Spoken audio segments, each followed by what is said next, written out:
শুভ সকাল আমার প্রিয় বন্ধুরা, তোমরা সবাই কেমন আছো? আশা করছি যে যেখানে আছো সবাই ভালো আছো ও সুস্থ আছো। নদিয়া জেলা ছোট্ট একটা গ্রাম থেকে আমি নয়ন আমার ব্লগ চ্যানেলে তোমাদের সকলকে স্বাগত জানিয়ে আজকের ভিডিও শুরু করছি। এখন কিন্তু একটু বেলাই হয়ে গেছে, প্রায় দুপুরের 12টা মতন বাজে। আর আমি এখন পাতলা পাতলা কেতাগুলো কেচে দেখো কত দূর মেলতে যাচ্ছি। আমাদের বাড়ি থেকে রাস্তায় আমাকে মেলতে আসতে হয়, কারণ শীতের সময় আমাদের বাড়িতে একটু রোদ লাগে না। আর যেহেতু কাঁথাগুলো কেচেছি, বাড়িতে মেললে তো জলেই ঝরবে না, তাই রাস্তায় মেলতে আসলাম। আর এই রেলিংগুলোতে কিন্তু আমরা এই শীতকালটা প্রত্যেক দিন মেলতে আসি।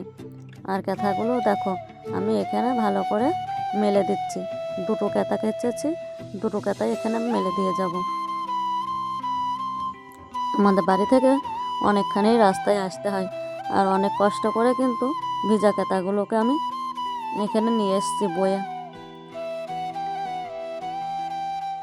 বাড়িতে রোদ না থাকলে যা হয়, এখন শীতকালে একটু রোদ লাগবে না।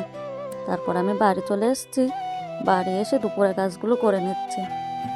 বাড়ি এসে আগে দেখছি উঠোনটা নোংরা হয়ে আছে, তাই উঠোনটা আগে ঝাড় দিয়ে নিচ্ছে। তারপরে বাসন মাজতে যাব। কলের পাড়ে অনেকক্ষণ আগে আমি বাসন ভিজিয়ে রেখেছি। দুপুরে খাওয়ার বাসনগুলো এখনও মাজা হয়নি।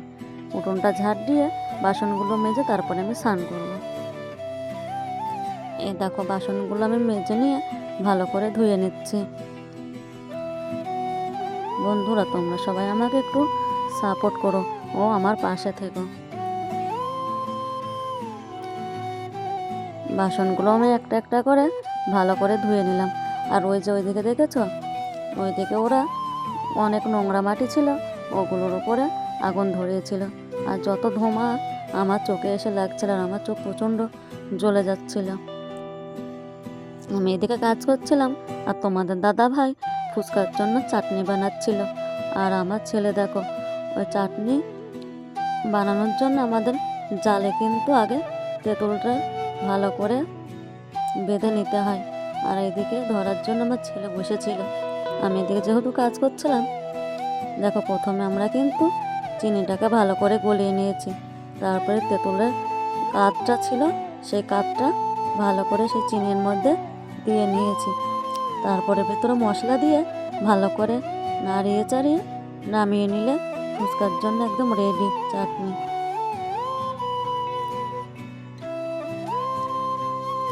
দেখো তোমাদের দাদা ভাই ভালো করে নেড়ে দিচ্ছে এদিকে।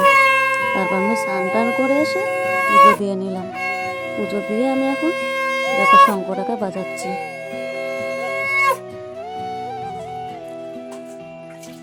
আমার পুজো দেওয়া কমপ্লিট হয়ে গেল।